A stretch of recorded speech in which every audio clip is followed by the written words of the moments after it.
Ok, merci, Monsieur le Président. Par rapport à la force de votre conviction, par rapport à la force de votre motivation de nous livrer ce beau discours. Donc, le troisième point nous dit ici, c'est l'ouverture du débat. J'espère que les débatteurs sont prêts et les membres du jury aussi sont prêts. Ils envisagent même qu'ils ont quelque chose à nous ajouter avant qu'on ne commence le débat. Oui, monsieur? On doit préciser précisément sur les points. D'accord. Il a dit que c'est un débat scientifique entre étudiants. Ouais. Peut-être des élèves. Oui. La première des choses, il faut qu'on pense sur le temps. Oui. En fait, la gestion du temps. Nous, les membres du jury, mon équipe et moi, nous avons décidé, c'est-à-dire pour l'introduction, 5 minutes, et pour le développement, 3 minutes, et pour la conclusion, 5.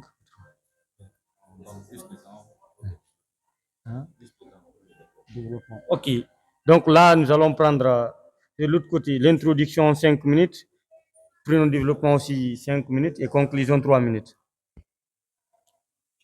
Chacun, que ce soit un de Mamou ou un de Télémélé, celui qui est venu pour faire l'introduction, il a 5 minutes. Que ce soit de Mamou ou de Télémélé, le développement aussi, il n'a que 5 minutes. Au niveau de la conclusion, 3 minutes. Donc, pour ne pas qu'on dise que nous ne sommes pas informés des règles qui sont là établies, voilà un peu, monsieur le modérateur. D'accord, merci beaucoup pour la précision. Et je pense qu'on va commencer le débat. Mais le thème du débat, tout le monde d'abord connaît que ça nous parle du réchauffement climatique.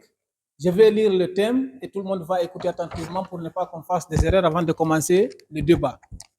Thème: de nos jours, le système écologique est caractérisé par le changement climatique très considérable qui est axé sur le réchauffement du climat mondial.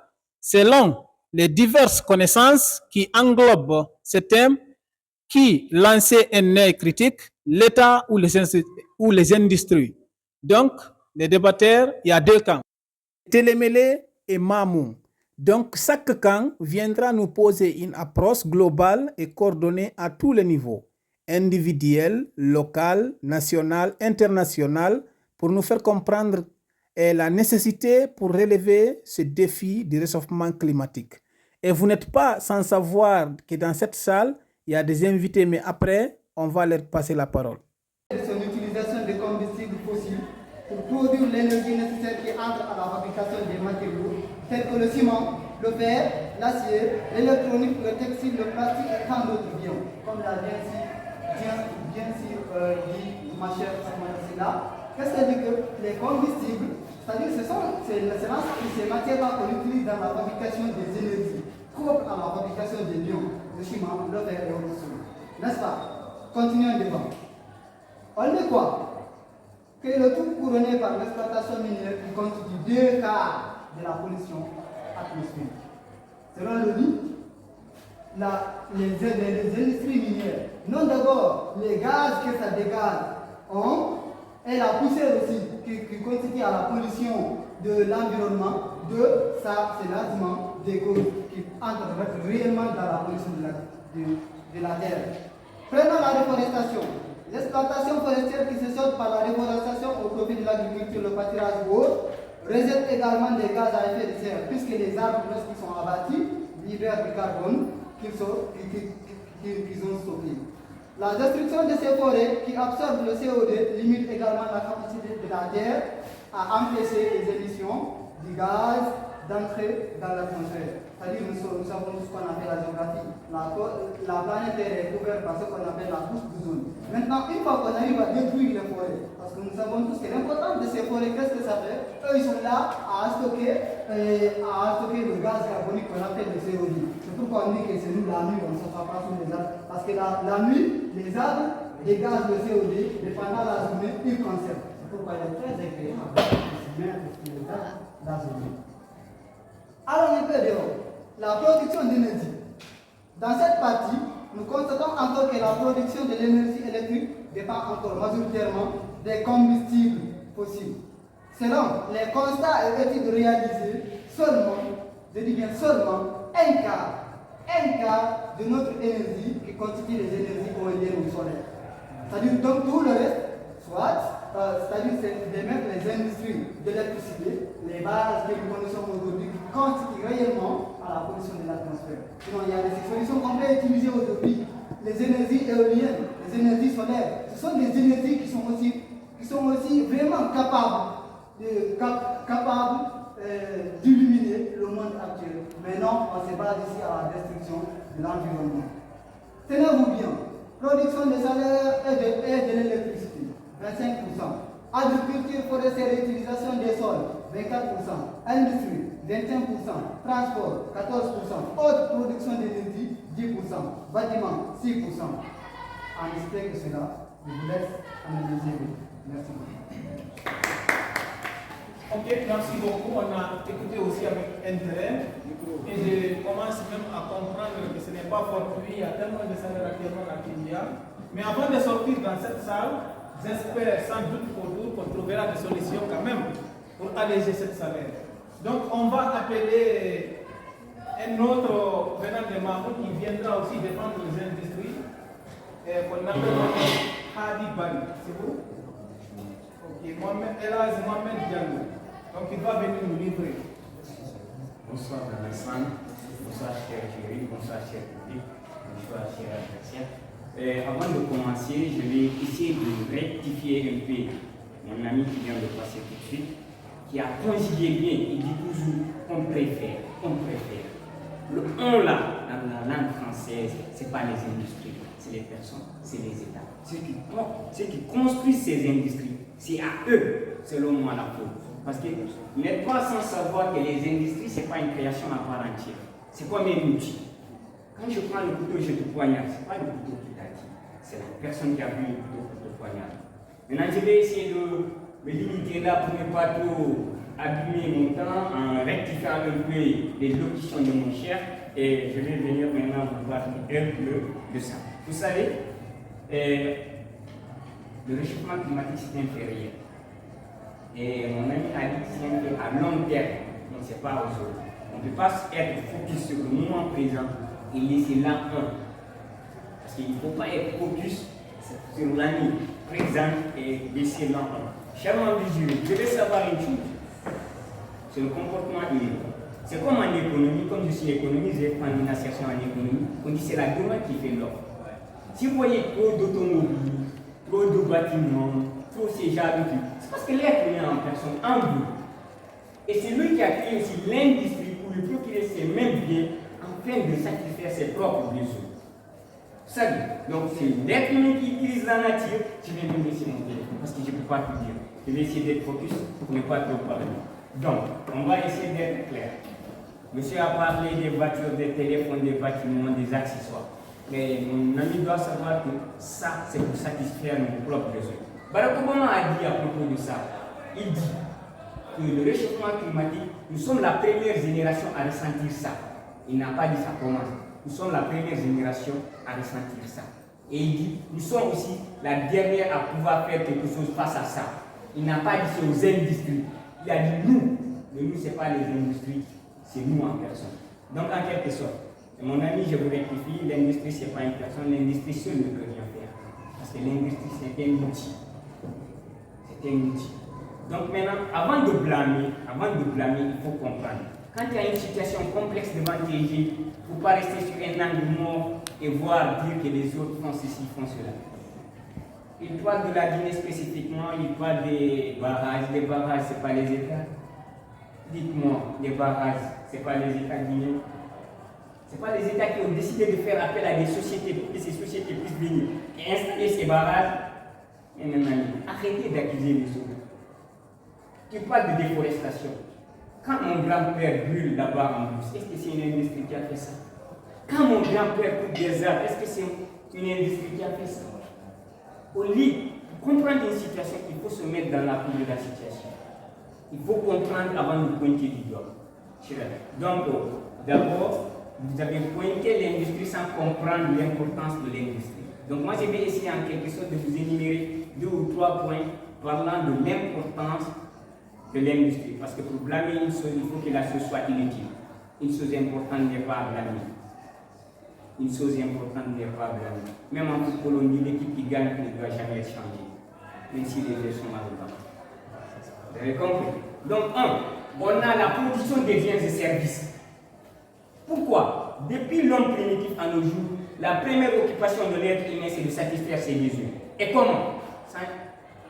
C'est en produisant des biens et services. Ça, c'est la première des choses. Ça, c'est la première des choses. Et secondo, vous me parlez des énergies qu'on dégage du CO2. Déjà, ces scientifiques qui ont fait ces normes, ces recherches, ils se sont basés avec des matériels que ses propres industries ont créés afin de savoir c'est quelle quantité, c'est de ça qu'il s'agit, c'est comme ça fonctionne. Donc, ce n'est pas l'industrie qui est fautive, c'est les utilisateurs de l'industrie qui sont fautifs. En quelque sorte, l'État, parce que c'est l'État qui gouverne le peuple. Moi, je peux dire ça. Secondo, c'est l'industrie qui peut nous aider à dire qu'actuellement même, de ce fait de réchauffement climatique, ce sont les industries qui ont le développement durable. C'est à eux de nous aider. Seuls sans les industries, on ne peut rien faire face à ça. Les énergies non renouvelables, pour se passer des énergies non renouvelables, il faut les industries en fait d'avoir des énergies renouvelables. On ne peut pas se coucher un matin et se réveiller, on a des énergies renouvelables. Donc il faut les industries pour avoir des énergies renouvelables. Je prends aussi le cadre économique et social, parce qu'on le sait tous. De nos jours, on est pris, le monde est divisé. Chacun veut s'améliorer. Si je disais à mon ami de taper d'emmener la foulaya, il va réussir. Donc il y a un cadre économique à avoir, un cadre social. En quelque sorte. Donc, cadre économiquement parlant, c'est les industries qui emploient le plus. Donc il y a des personnes actuellement sur cette terre, si tu les vois manger, aller à l'école, étudier, c'est parce que leurs parents travaillent dans une industrie. Sinon, ils ne peuvent pas le faire. Ça, c'est un. Deuxièmement, si tu vois tes grands sapés, tu portes bien, tu pars à l'hôpital, déjà même si on prend l'espérance de vie qui a augmenté, c'est à cause des industries médicales. Actuellement, quelqu'un qui pouvait vivre 60 ans peut vivre jusqu'à 80 ans, après on nous parle que les industries font quelque chose de mal. Même si tu veux mourir tôt, essayez de voir avec vous là-bas. Nous, quant à nous, on peut vivre longtemps. Donc, nous, ce qu'on demande, visant toutes les importances de l'industrie, nous demandons à nos décideurs, parce que c'est eux qui décident comment ça doit marcher, c'est à eux d'imposer la règle. Ce n'est pas l'instrument qui impose la règle à celui qui le manie. C'est celui qui manie l'instrument qui impose la règle. Vous avez compris? Donc nous demandons à nos chers dirigeants, à nos chers décideurs, d'utiliser l'industrie comme un outil pour bien faire, et non de l'utiliser, et non de le prendre comme un coupable. L'industrie n'est pas un coupable, l'industrie c'est une création de l'homme, donc l'industrie ne peut pas être pas face à l'homme. Et l'homme c'est qui actuellement, ce sont les États. Donc je vous remercie. Merci beaucoup, mais avant de continuer, je vais suggérer à ma sœur de pousser un peu par là pour libérer le téléphone. Merci beaucoup. D'accord, on a écouté aussi avec intérêt et je pense que la situation commence à être tendue. Parce que même moi, je commence à avoir la chaleur tellement que le climat est chaud. Et le championnat aussi est chaud. D'accord, on a écouté Elaz Mohamed Diallo. Il y a eu des personnes de chaque camp qui sont venues intervenir. Donc on va aussi faire face aux membres du jury, voir si le débat va toujours continuer dans ce sens ou bien sûr on va limiter les minutes, ou bien c'est les 5 minutes qui sont tous retenues au niveau des sorties. Parce que ça reste dans chaque cas une personne. Au niveau de l'introduction, il y a 5 minutes. Donc il y a deux personnes qui sont venues, qui ont consommé les 5 minutes chacun. Ça reste une personne dans chaque cas. Nous voulons aussi connaître votre point de vue de la question.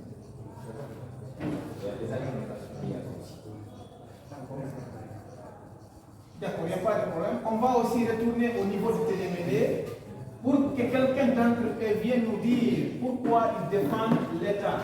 Il va apporter son argument échappatoire par rapport à ce que M. Mohamed Diallo vient de dire. Et n'oubliez pas aussi, il y avait un autre qui était venu venant de l'État, qui avait apporté des statistiques. On ne sortira pas d'ici tant qu'on n'arrive pas à comprendre les solutions qu'il faille pour nous faire sortir de cette manière. Donc on attend la professeur venant de l'État. Bonsoir, chers membres du jury, et bonsoir, chers collaborateurs, et bonsoir, chers invités. Avant de commencer, pour vous dire d'abord les conséquences du réchauffement climatique, il faut que d'abord je réponde aux questions de notre cher co-débatteur. Il a parlé ici de la longévité, que les industries ont allongé la vie. Je peux dire que ce n'est pas vrai. Pourquoi?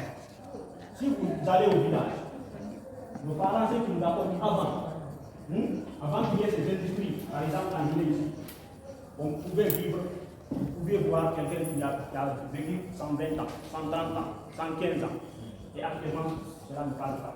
La longévité, c'est environ 80 ans. Qui a eu ça, c'était à gagner bonus. Sinon, c'est 50 à 60 ans. Maintenant, après, puisque vous avez entendu ce que mes amis ont parlé ici des causes du réchauffement climatique, et vous avez dit que les industries sont des responsables des émissions de gaz à effet de serre qui sont réellement ces gaz qui emprisonnent la chaleur de ces gaz au niveau de la Terre pour provoquer le réchauffement climatique. Maintenant, je vais vous parler des conséquences de ce réchauffement climatique. En même temps, vous parlez de ce que l'État guinéen, surtout l'État guinéen, ce qu'il fait pour contrer ce réchauffement climatique. Vous savez que le réchauffement climatique provoque la sécheresse. Le réchauffement climatique provoque la sécheresse. Si actuellement vous partez au barrage hydroélectrique de la Guinée, le niveau d'eau est baissé. Vous prenez le barrage de Kalita. C'est 240 MW installés pour nous fournir de l'énergie. À cause de la baisse du niveau d'eau provoqué par la sécheresse, actuellement c'est 76 MW qui fonctionnent. Ce qui veut dire que les 164 sont perdus. Parce qu'il y a eu quoi? Le réchauffement climatique et le niveau d'eau a baissé au niveau du fleuve Congo. Sopiti, la même chose. 550 MW installés au début. Actuellement, combien qui fonctionnent? 128. Imaginez, 128 dans 550, ce qui veut dire 322 ne fonctionnent plus. Pourquoi? Le niveau d'eau a baissé. Le niveau d'eau a baissé. Parce que quoi? La sécheresse provoquée par quoi? Les gaz qui sont émis par les industries. Qui ont fait quoi? Les gaz émis par les industries qui ont emprisonné, si vous voulez, la chaleur qui se dégage. Vous savez, quand le soleil part, il y a la chaleur qui rentre. Il y a un tiers, il y a 2 tiers, pardon, qui rentrent au niveau du sol et qui reste. Maintenant, il y a un tiers qui se dégage. Un tiers qui se dégage là, ça revient maintenant pour frapper la terre. Mais maintenant, à cause de ces gaz que mon ami vient d'éviter ici, le CO2, méthane, ainsi de suite, ces gaz-là emprisonnent la chaleur et maintenant, la chaleur qui s'échappe ici, ça monte au niveau de l'atmosphère de l'espèce et ça provoque le réchauffement climatique. Maintenant, si vous prenez les conséquences toujours de ce réchauffement climatique provoqué par les industries au niveau des animaux, vous savez, il y a certains animaux qui n'aiment pas la chaleur. S'il y a la chaleur, automatiquement, ils partent chercher d'autres chapitres. Tels que les escargots. Est-ce que vous voyez au niveau de la saison sèche, est-ce que vous voyez les escargots? C'est quand la pluie revient, ils viennent. Parce qu'ils viennent quoi? L'humidité. Tout ça, la migration de ces animaux sont provoquées par quoi? Par la sécheresse. Qui est quoi? La sécheresse est le résultat de quoi? Du réchauffement climatique causé par les industries. Est-ce que vous voyez? Donc, ça seulement c'est au niveau des animaux. Prenons aussi au niveau de l'homme. Au niveau de l'homme, qu'est-ce que ça fait? Au niveau de l'homme, le réchauffement climatique. Qu'est-ce que ça fait? Le réchauffement climatique, la chaleur, si vous voulez, la chaleur, ça provoque de diverses maladies. C'est long. À savoir, la déshydratation. Peut-être que vous connaissez ça, la déshydratation, manque d'eau dans l'organisme. Provoqué par la chaleur. Il y a l'épuisement à la chaleur. Sinon, comme dans la chaleur, des impacts sur l'agriculture, ainsi de suite. Tout ça, ce sont liés au réchauffement climatique posé par quoi? Posé par les industries. Donc, je vais remercier chers co-débatteurs, chers invités, ainsi que chers membres.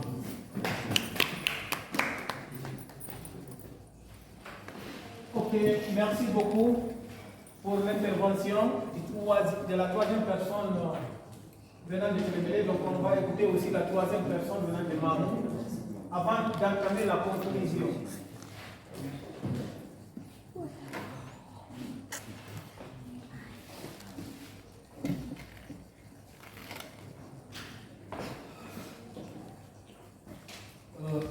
Cher public, chers membres du jury, chers co-débatteurs, nous avons tous assisté aux argumentaires ici échafaudés par nos adversaires ici présents, dont nous ne sommes pas du tout d'accord.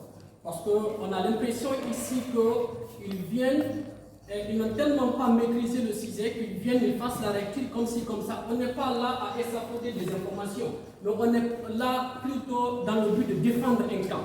Et votre camp, ici, nous n'avons pas parlé des conséquences, tout le monde sait, nous avons reconnu et nous reconnaissons tous, à force de foi, que les conséquences du réchauffement climatique sont vraiment visibles.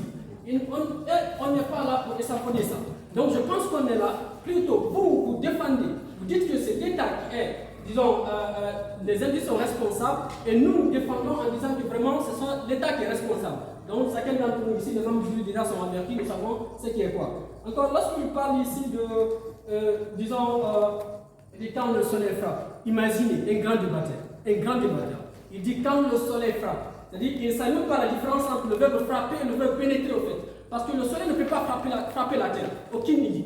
Donc le soleil pénètre la terre. Donc il y a certaines étapes. Lorsque vous parlez du réchauffement climatique, lorsque vous parlez, vous dites que non, depuis bas âge à l'élémentaire, vraiment ils ont appris quand vous êtes sous un arbre et qu'il fait nuit, voilà, l'arbre dégage du CO2.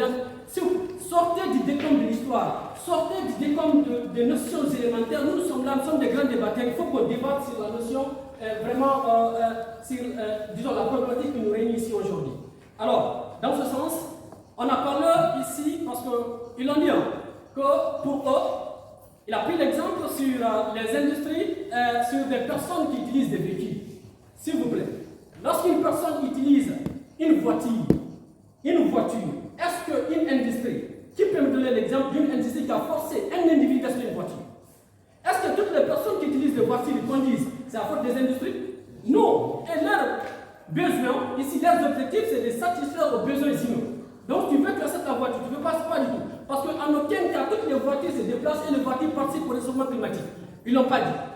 Tandis que, est-ce que parmi nous ici, les membres du savent, est-ce qu'il y a une seule industrie qui se déplace? À ma connaissance, je n'en ai jamais vu.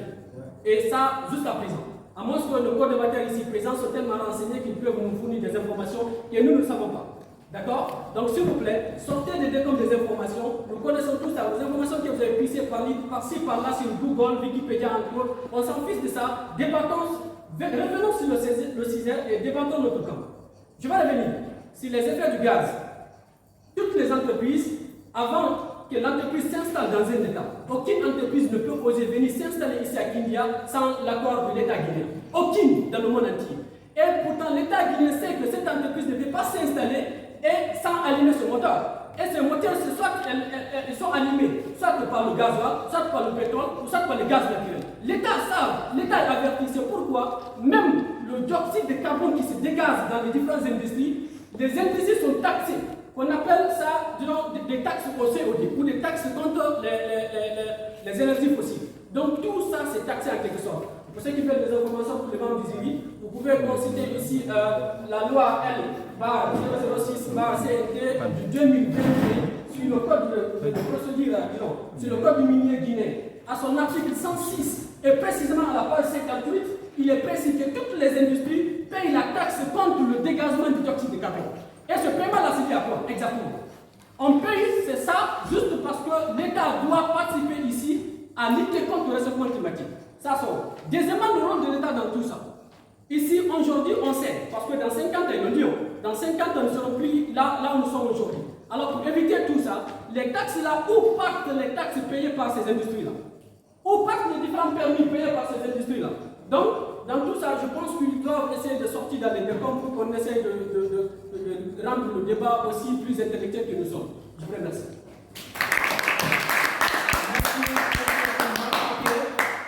On a écouté avec intérêt. Je pense que ici, les membres du jury, vraiment, tous les membres